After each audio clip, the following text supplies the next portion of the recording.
1절부터 7절 말씀입니다. 구약성경 10편 51편, 구약성경 838페이지입니다. 51편 1절부터 7절 말씀까지만 저희들이 교독을 하겠습니다. 10편 51편 1절 말씀 제가 먼저 교독합니다. 하나님이여, 주의 인자를 따라 내게 은혜를 베푸시며 주의 많은 긍휼을 따라 내 죄악을 지워 주소서.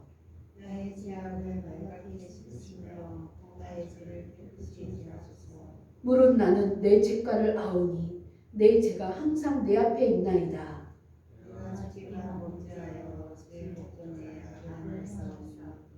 주께서 말씀하실 때에 이루시라고, 주께서 심판하실 때에 진정하리라. 내가 죄악 중에서 출생하였으며 어머니가 죄 중에서 나를 잉태하였나이다. 그래서 주께서는 중심이 지시하는 하시오니 내 죄를 미리 가르치리라. 다 같이 우슬초로 나를 정결하게 하소서. 내가 정하리이다. 나의 죄를 씻어 주소서.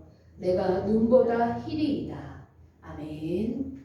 오늘은 옛사람과 새사람이라는 제목으로 말씀을 전하겠습니다.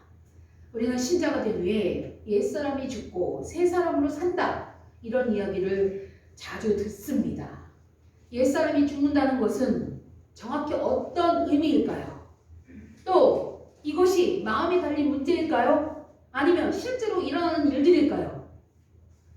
교회를 허식적으로 다니는 사람들은 신자가 된다는 것을 외형적으로만 파악을 합니다. 교회의 교적을 갖고 사람들이 교우라고 불리고 성도라고 불리고 또 예배에 참석하고 헌금하고 이런 행위들을 통해 자신이 신자가 되었다는 것을 확인하려 합니다. 겉보기예요. 행위를 통해서 내가 신자가 되었구나, 성도가 되었구나, 이렇게 확인을 하려고 한다는 얘기예요. 하지만 참된 믿음으로 하나님의 자녀가 된 신자는 자신의 정체성이 이런 것들을 통해 결정되지 않는다는 것을 잘 알고 있습니다. 신자가 된다는 것, 옛사람이 죽고 새사람이 된다는 것은 다시 태어난다는 것을 의미합니다. 거듭난다고도 이제 성경에서 표현을 합니다. 새사람이 된다, 다시 태어난다, 거듭난다. 그렇다면 이런 의미에서 볼 때 옛사람이 죽고 새사람으로 다시 태어난다는 것은 무엇을 의미할까요? 여기에 이제 오늘 제가 이 의미에 대해서 여러분들에게 말씀을 드리려고 합니다. 요한복음 3장을 보면 여기에 니고데모가 나오는데, 이 니고데모의 생각처럼 외형적으로 어머니의 뱃속에 들어갔다 다시 태어나는 것이 거듭난다, 새 사람으로 다시 태어난다, 이런 의미일까요? 아닙니다. 새 사람이 된다는 것은 영적으로 다시 태어나는 것을 말하고 있습니다. 즉 겉모습이 변화하는 것이 아니라 우리 속에 있는 영의 실질이 변화하는 것이에요. 우리 속에 있는 영이 다르게 변한다는 것이에요. 겉모습은 그대로 있습니다. 그러면 성경에서 중생에 대해 설명하면서 왜 굳이 니고데모의 이 이야기를 우리 주님이 예를 들어서 말씀하신 이유가 분명히 있습니다. 이것이 무엇일까요? 새 사람에 대해서 이 니고데모는 잘못 이해했습니다. 니고데모는 다시 태어난다는 것을, 거듭난다는 것을, 중생이라는 것을, 엄마 뱃속에 들어갔다가 어떻게 내가 다시 태어날 수 있습니까? 이런 생각을 했지만, 이 이야기를, 이 니고데모가 말한 이 이야기를 바르게 우리가 잘 정확하게 이해하기만 한다면, 이 비유는 중생에 대한 설명을 아주 가장 탁월하게 설명한 예수님의 비유예요. 왜 그러냐면 아기가 태어나듯이 다시 태어나는 것, 그것이 거듭나고 새로운 삶을 사는 것이기 때문에 그렇습니다. 겉모습은 그대로지만 우리의 영혼은 다시 태어나서 아기처럼 된다는 거예요. 아기처럼 다시 성장을 해야 된다는 거예요. 이 이야기를 제가 이제 좀 더 깊이 있게 이제 설명을 드릴 거예요. 우리가 그리스도를 믿고 참 믿음으로 새 사람으로 다시 태어나게 될 때 우리의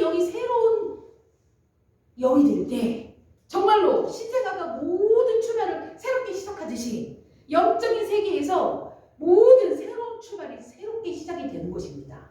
이것이 중생이고 거듭남이고 다시 태어나는 거예요. 이것이 새 사람으로 산다는 말씀인 것입니다.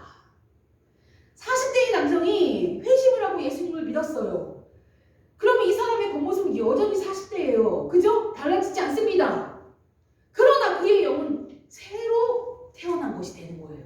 그의 영은 신생아, 갓난아기부터 다시 새롭게 태어나게 된 것이란 얘기예요.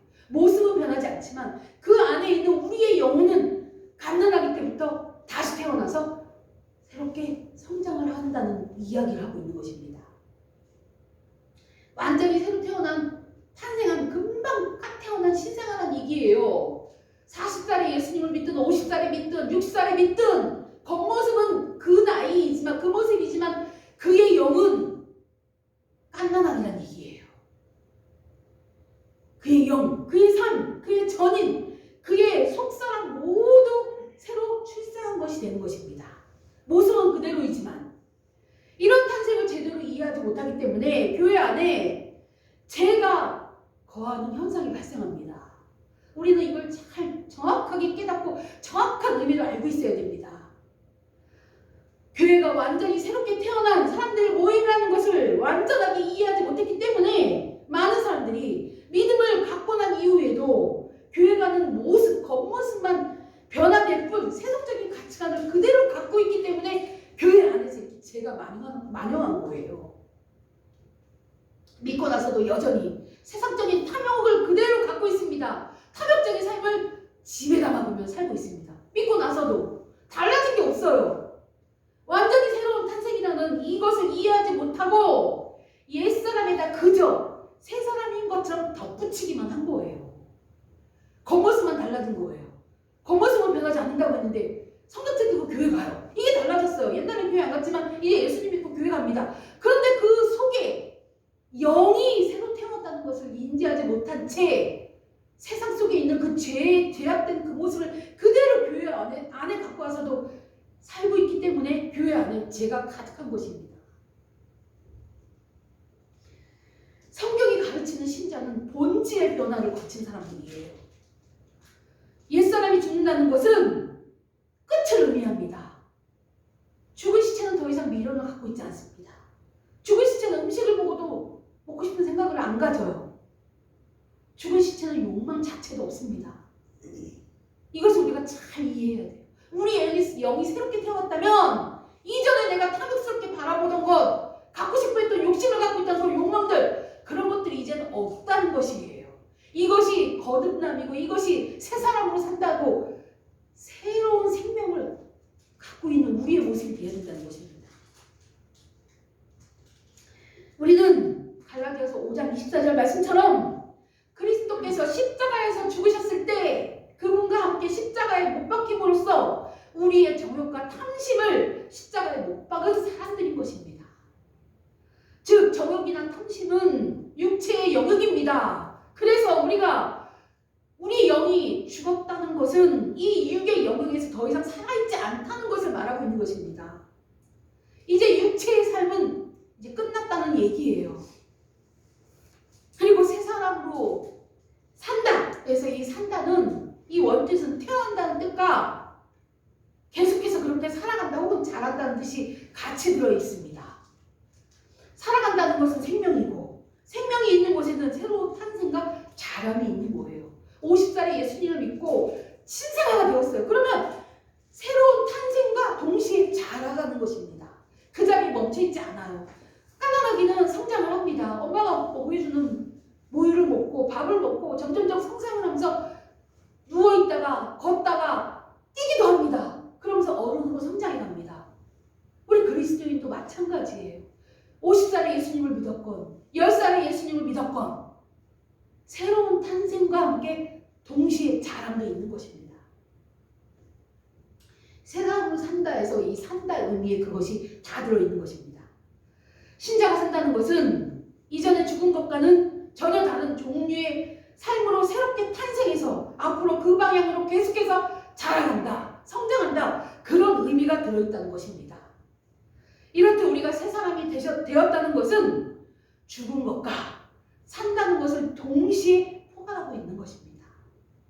로마서 6장 4절에서 말씀합니다. 그러므로 우리가 그의 죽으심과 합하여 세례를 받음으로 그와 함께 장사되었나니 이는 그리스도를 죽은 자 가운데서 살리신과 같이 우리도 또한 새 생명 가운데서 행하게 하려 함이라. 이렇게 말씀합니다. 로마서에서 옛사람이 죽고 새 사람으로 산다는 것은 이렇게 본질적인 변화가 일어난다는 것을 의미하는 것입니다.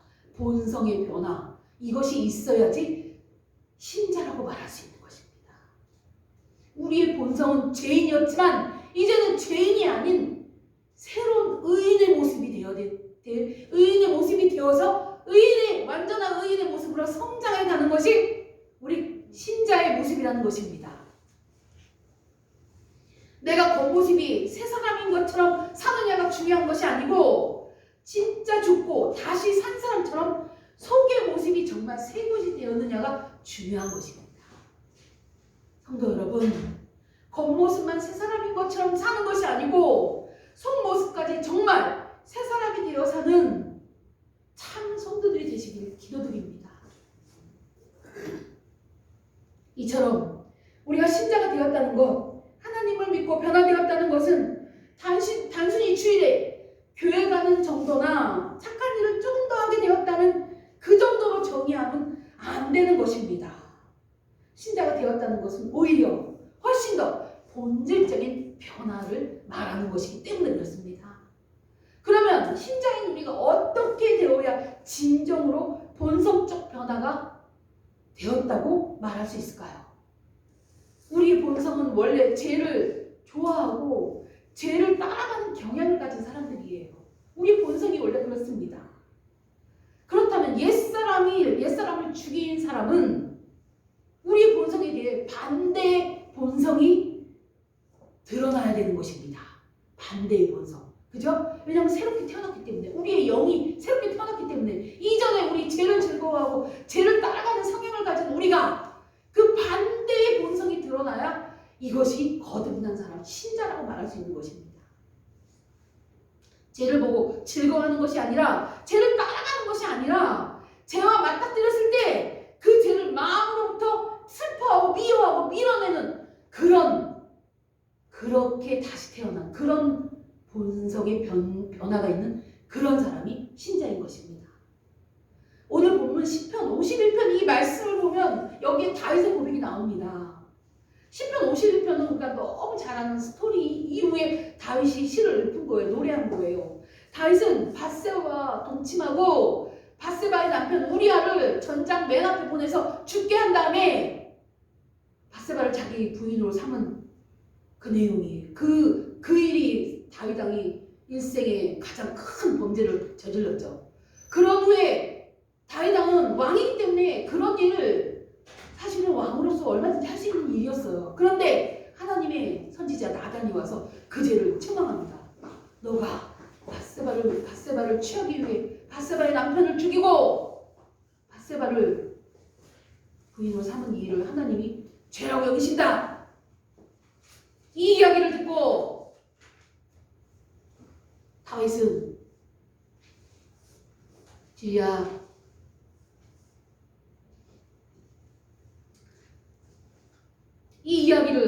나단의 이야기를 듣고 다윗이 통회하며 하나님 앞에 울부짖는 그 내용이 51장 내용이에요. 다윗이 하나님 앞에 통회하며 이 51절 1절부터 이 19절까지 구구절절 하나님 앞에 통회 자복하는 그런 내용이에요. 그 시가 51편입니다. 이 시는 다윗의 시면서도 동시에 모든 신자의 보편적 정서가 투영된 시예요. 그래서 이 51편이 아주 중요한 시입니다. 성령님은 이 시를 다윗이 개인의 시에 그치지 않게 하시고 모든 시대에 신자들이 갖게 되는 공통적인 마음을 담은 시가 되도록 하셨습니다. 다윗은 자신의 죄가 다른 무엇보다도 하나님 앞에 범죄임을 잘 깨닫고 고백한 시가 이 시예요. 다윗은 우리아에게도 밧세바에게도 다른 신하들에게도 죄를 범했습니다. 그렇지만 무엇보다도 하나님께 범죄했음을 진심으로 통회하는 그런 내용의 시가 51편이에요. 이 51편 17절에 이제 말씀을 보면 우리가 1절부터 끝절까지 다 읽어야 되는데 이 다윗이 하나님 앞에 자신의 죄를 깨달았을 때 다윗은 온 마음으로 그 죄를 이제 슬퍼하고 미워하는 내용이 이제 51편 17절에 나옵니다. 51편 17절을 보면 하나님께서 구하는 제사는 상한 심령이라 하나님이여 상하고 통회하는 마음을 주께서 멸시하지 아니하시리이다. 이런 말씀이 나와요. 여기에서 상한 심령의 이 상한이라는 원뜻을 보면 부셔진다는 뜻입니다. 상한 심령은 마음이 산산조각 부셔진 그 마음을 얘기하고 있어요. 그러면서 여기서 또 통회한다는 단어가 나오는데 이 통회한다는 박살이 났다 그 뜻이에요. 다윗은 죄가 자신의 마음을 산산조각으로 박살을 냈다고 표현을 하고 있는 것입니다. 그런 마음으로 하나님 앞에 내가 회개하고 있습니다. 이 이야기를 한 거예요 지금. 죄로 인해 자신의 마음이 산산조각이 났다는 것, 박살이 났다는 것을 깨닫는 상태, 이것이 죄를 미워하고 슬퍼하는 상태인 것이에요. 죄를 내가 이런 죄를 지었구나 깨닫는 그 순간에 자신의 마음이 죄로 인해서 산산이 부서진 그것이 죄를 미워하고 죄를 멀리하려고 하는 그 마음이라는 것이에요. 이것이 본성의 변화를 가진 그런 신자의 마음입니다. 그러니까 이 51편 이 시편 안에 이 다윗이 신자의 진짜 참 신자의 마음을 가지고 하나님 앞에 기도한 내용이 51편이에요. 우리는 다윗의 이러한 자신의 죄에 대한 슬픔을 하나님과의 관계에 관련해서 설명하고 있는 것에 주목을 해야 돼요. 죄 때문에 내가 이렇게 마음이 산산이 부서졌습니다. 그 이유가 뭐냐면 하나님과의 관계를 바라봤을 때 자신의 마음이 그렇다는 거예요. 죄를 바라보고 내가 내 마음이 산산이 부서졌다 그것이 아니에요. 여기서 여러분들이 이 성경 말씀을 쭉 읽으면서 바르게 이해해야 되는 것은 다윗은 자신이 죄가 가져올 일들에 대한 두려움 그거보다 우선된 두려움이 뭐냐면 다른 것이 아니라 하나님과의 관계가 깨졌을까봐 두려워하는 그 마음이었던 것이에요. 왜냐하면 이 1절 1부터 쭉 읽어보면 그 마음을 다윗이 하나님과의 관계가 멀어질까봐 두려워했구나 하고 우리가 말씀 속에서 알 수가 있습니다. 다윗은 자신의 마음이 깨진 유리조각처럼 박살이 났다고 말을 하는데 하나님과의 관계가 박살이 났기 때문에 그거를 두려워하고 슬퍼했던 것이에요. 그래서 다윗은 11절 12절에 말합니다. 나를 주 앞에서 쫓아내지 마소서. 주의 성령을 거두지 마소서. 주의 구원의 즐거움을 내게 회복시켜 주소서. 자원하는 심령을 내게 주시고 나를 붙들어 주소서. 이렇게 간절하게 11절 12절에서 다윗이 하나님께 기도합니다. 외치고 있는 거예요. 주님, 하나님, 주 앞에서 나를 쫓아내지 마소서. 간절히 기도합니다. 나를 회복시켜 주소서. 이렇게 외친 거예요. 다윗의 마음이 산산조각이 난 것은 하나님으로부터 멀어질까 하는 그 두려움 때문이었던 것입니다. 죄로 인해서 그런 것이 아니에요. 죄로 인해 오는 그 결과는 이미 죄를 지었기 때문에 담담하게 받을 준비가 되어 있어요. 그러나 이 죄 때문에 내가 하나님과의 관계가 깨질까봐 그것이 두려웠던 거예요. 얼마나 이 다윗이 정말 이 다윗의 이 신앙 이 시편을 읽어보면 다윗의 믿음이 얼마나 진짜 깊은 믿음이었는지 우리가 정말 알 수가 있어요. 그래서 이 다윗왕이 예수님의 본이 예수님의 이제 그림자 예표란 말이에요. 다윗왕 신이시라. 그러나 다윗도 인간이기 때문에 죄를 지었어요. 그러나 우리 하나님은 이 다윗이 이렇게 진짜 통회하는 자신의 마음이 갈갈이 부셔진 찢어지고 부셔진 그런 마음을 하나님 앞에 두려움으로 떨며 기도하는 그걸 다 우리 하나님은 다 받으시고 용서해 주시고 이스라엘의 가장 위대한 마음으로 세워놓으신 거예요. 진정한 슬픔은 하나님이 그 죄를 싫어하신다는 것을 이걸 깨닫는 데서 오는 것입니다. 여러분, 하나님이 싫어하시는 죄를 미워하고 슬퍼하는 여러분이 되기를 기도합니다. 이런 모습이 바로 옛사람이 죽었다 그 모습이에요. 신자가 옛사람에 대해 죽었다는 것은 이렇게 죄를 슬퍼하고 미워하고 즉 죄에 대해 죽었다 그런 말을 하는 것이 옛사람이 죽었다 그거예요. 죄성을 갖고 있는 우리의 본성은 죽었다 그거입니다. 그러면 우리가 죄에 대해 죽었다면 그 다음은 이제 어떻게 살아야 할까요? 베드로전서 2장 4절에 말씀합니다. 친히 나무에 달려 그 몸으로 우리 죄를 담당하셨으니 십자가에 나무에 달려 피를 흘리고 우리 죄를 담당하신 예수님이 이는 왜 그랬냐면 우리로 죄에 대하여 죽고 의에 대하여 살게 하기 위함이라 베드로가 말씀하고 있습니다. 예수님이 십자가에서 나무에 달려 친히 죽으신 이유는 우리가 의에 대해 살기 위해서, 의로운 사람으로 살기 위해서 그래서였다고 분명히 성경에서 많은 곳에서 말씀해주고 있습니다. 이 말씀처럼 우리가 죄에 대하여 죽은 우리는 의에 대하여 사는 것입니다. 죄에 대하여 옛사람이 죽은 사람에게는 반드시 새 사람으로 사는 과정이 나타나게 됩니다. 그것이 드러나야 돼요. 의로운 모습이 우리에게 나타나야 본성의 변화가 있다고 말할 수 있는 것입니다. 이런 말씀이 신약성경의 많은 부분에서 나타나지만 시편 32편 말씀에서 극적으로 보여주고 있습니다.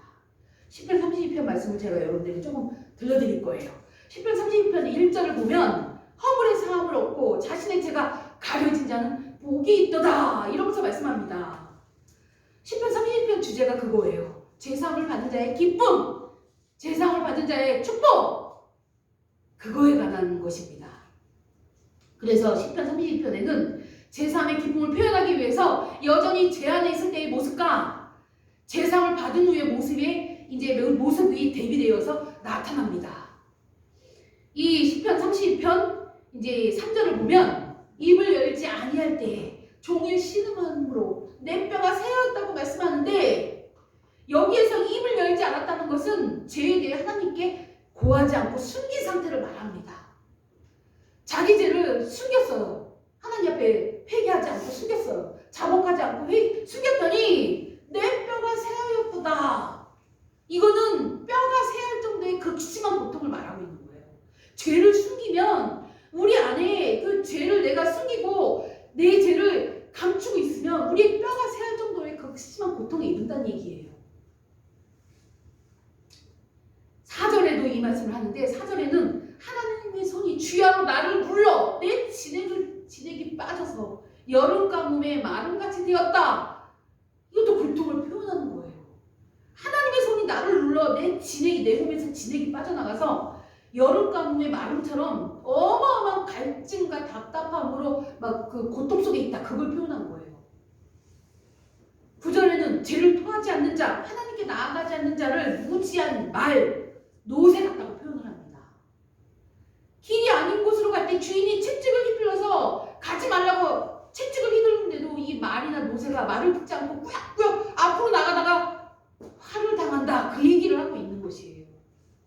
하나님의 말씀을 듣고 회개하지 않는 자는 결국 이렇게 고집 부리는 무지한 말과 노새 같다. 그 얘기를 하고 있는 것입니다.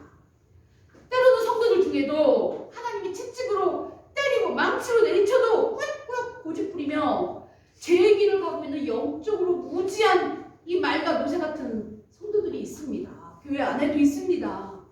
그런 모습을 볼 때 얼마나 안타까운지 모릅니다. 사실 이게 맞다고 생각하고 우기면서 가는 거예요. 틀렸는데 아니면 아닌데 내가 하는 게 맞아 그러면서 꾸역꾸역 가고 있는, 참으로 안타깝습니다. 이에 반해 또 5절을 보면 시편 32편 5절 말씀을 보면 죄를 자복하기로 결심합니다. 이 어마어마한 고통 속에 있다가 죄를 자복하기로 결심을 하고 그리고 죄를 아뢰고 죄악을 숨기지 아니합니다. 그랬더니 하나님이 용서를 하십니다.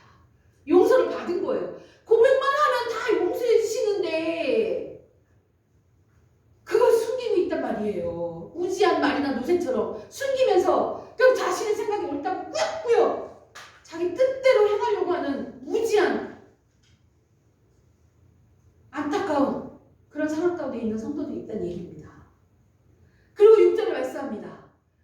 죄를 하나님께 용서받은 이런 사람은 홍수가 범람할지라도 저에게 미치지 못한다. 축복이죠. 홍수가 온 세상에 만연해서 범람해서 물에 빠져 죽을 위기에 있는데도 홍수가 미치지 못한대요. 이건 하나님의 보호하심, 하나님의 인도하심입니다. 홍수하면 우리는 노아의 방주가 떠오르죠. 사실 홍수는 우리가 너무 잘 아는 홍수는 인간의 죄가 관영할 때 하나님이 그 온 사람뿐만 아니라 온 세상 만물을 다 죄의 대가로 홍수로 죽이기로 작정하신 게 이 노아의 홍수입니다. 하나님의 심판이었죠. 홍수가 세상을 징벌할 때 평온한 곳이 있었어요.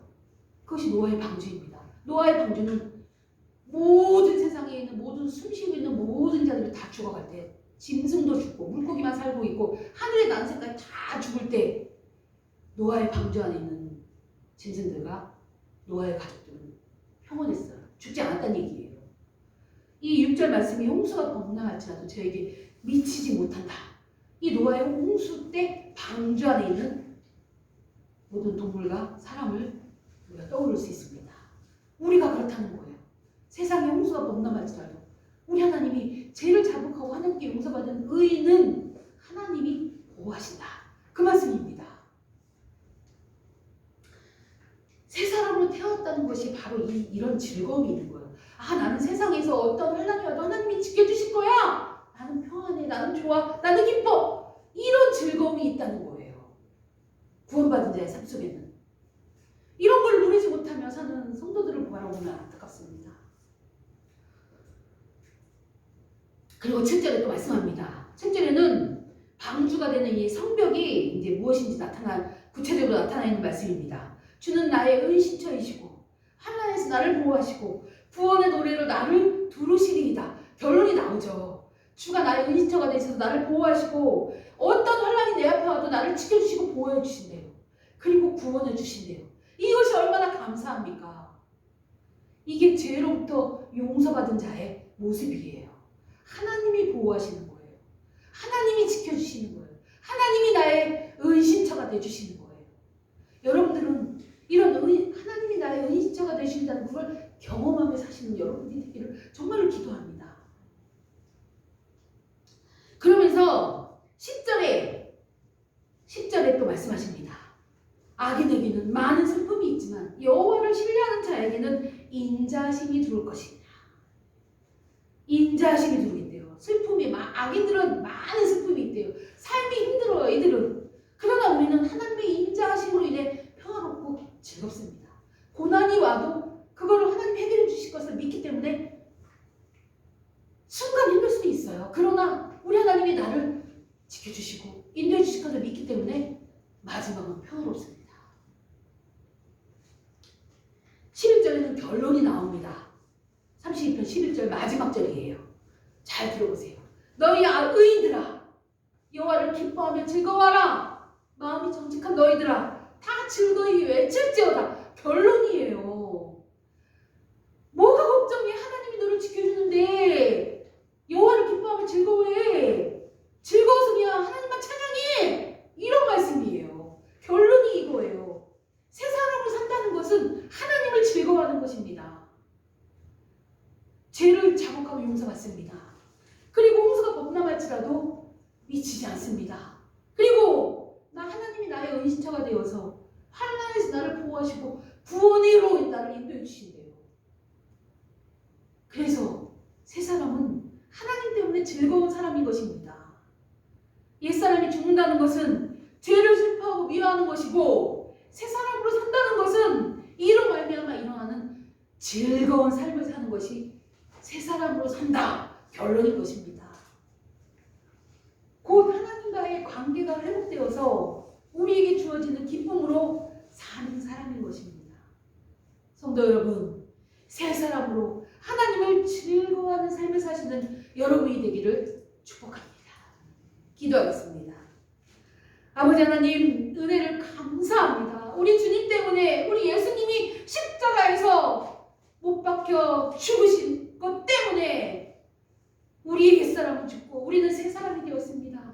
새 사람이 되어서 여호와 하나님을 즐거워하는 삶을 살게 하시니 감사를 드립니다. 아버지 하나님, 내 앞에 놓여져 있는 이 삶을 누릴 줄 아는 하나님의 귀한 주님의 자녀들이 되게 하여 주시옵소서. 새 사람으로 하나님을 즐거워하는 삶을 사는 모든 주님의 성도들이 되게 하여 주시옵소서. 감사드리며 영광 올려드리며 우리 주 예수 그리스도의 이름으로 기도합니다. 아멘. 찬송가 430장 찬양 부르겠습니다. 찬양 부르시면서 준비하신 예물 봉헌하겠습니다. 우리 권사님 봉헌해 주시길 바랍니다.